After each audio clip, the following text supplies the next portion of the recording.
Namo Amitabha. Thank you for joining me for a daily practice check-in. Listen, listen, listen. This beautiful sound calls us back to our true home.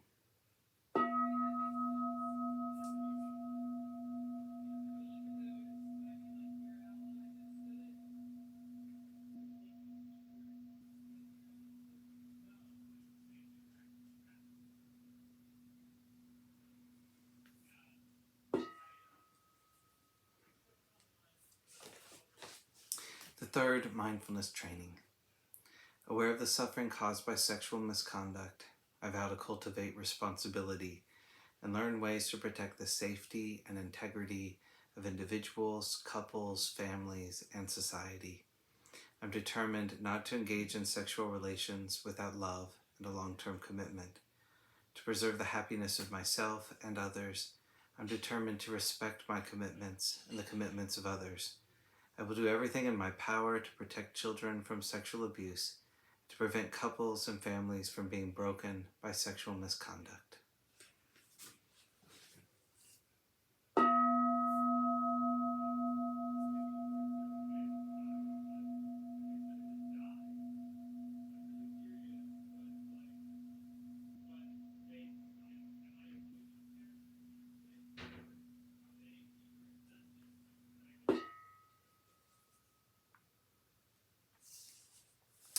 For Dharma lessons, we're reading Pure-Land Zen Pure-Land, the letters of Patriarch Yin Kuang.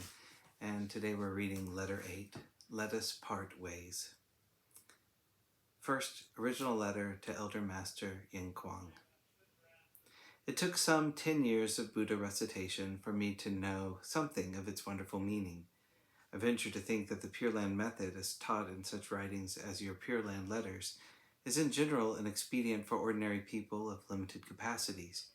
However, if people like ourselves, who are fully literate and accustomed to exercising our minds, follow this method, we certainly cannot be reborn in the Pure-Land. According to my limited understanding, those who recite the Buddha's name seeking rebirth in the Pure-Land should first understand who is reciting the Buddha's name, because only when we discover the real master will Buddha recitation have meaning and rebirth be assured. This does not apply only to Buddha recitation. Anyone who recites sutras or recites mantras should also follow this path. Nowadays, those who teach Buddha recitation say that we should recite in a mature way with an utterly focused, as if dead mind in order to achieve rebirth in the Pure-Land. Do they not realize that if we are not clear as to who is reciting the Buddha's name, we cannot recite in a mature way with an as if dead mind? Even if we were to recite 100,000 times each day, such recitation would have no relationship to the issue of birth and death. Some people even add that ancient masters generally concentrate on oral recitation rather than meditation on the Buddha's name. I, on the contrary, would say the ancients practiced oral recitation only after they had achieved success in meditation. Those of limited capacities should not try to emulate them. It is really too bad that these days 9 out of 10 practitioners fail to understand this point. I always do my utmost to caution people about this, but some laymen even think that I have wrong views. Understanding the subtle meaning of the Dharma has sunk to such depths that we can only lament and deplore the situation. I am bearing my heart to you today and would beg you, Master, to certify my understanding and expand on this truth. This is for the benefit of everyone, and certainly not this writer alone. Answer. I cannot exhaust my praise, nor commend you and your friends enough for the thoughts behind your letter. You have very good intentions, wishing everyone to see his original nature so as to achieve rebirth in the upper lotus grades.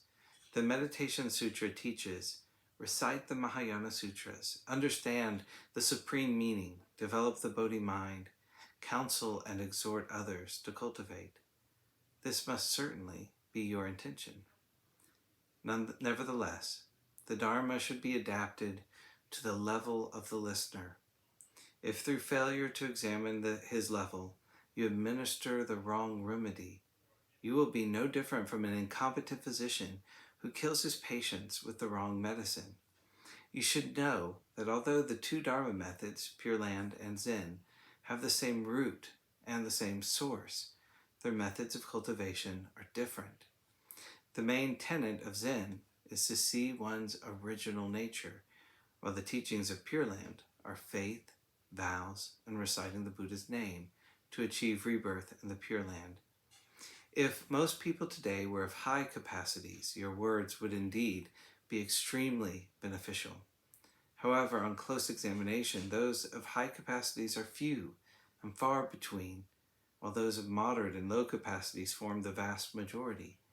This being the case, failing to teach people to develop faith and vows seeking rebirth in the Pure Land, while advising them to meditate on the Buddha's name as a koan, is utterly detrimental. This is because, while awakening to the way through meditation on the Buddha's name would be a fortunate development, an utterly sincere vow for rebirth in the Pure Land would still be necessary. Meanwhile, if meditation is unsuccessful and the mind constantly grasps with the koan who is reciting the Buddha's name, correspondence between the practitioner and the Buddha will be extremely difficult to realize, and the benefit of the welcoming and escorting vow will be lost.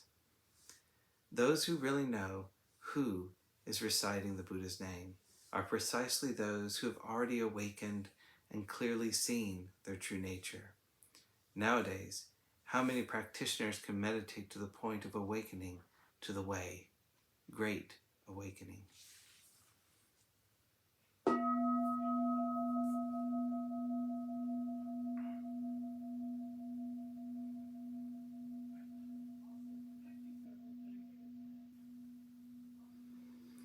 May all beings be well. May all beings be happy. May all beings be peaceful. Sadhu, sadhu, sadhu. Thank you for joining me today.